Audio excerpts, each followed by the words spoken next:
So there's a zero radiator here for the coolant's CPU 360.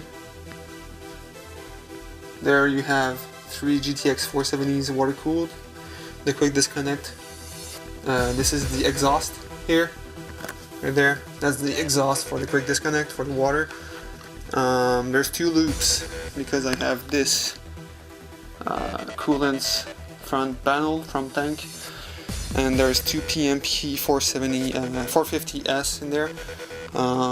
So yeah, 1 loop for the CPU. It comes, so it goes from this point here inside.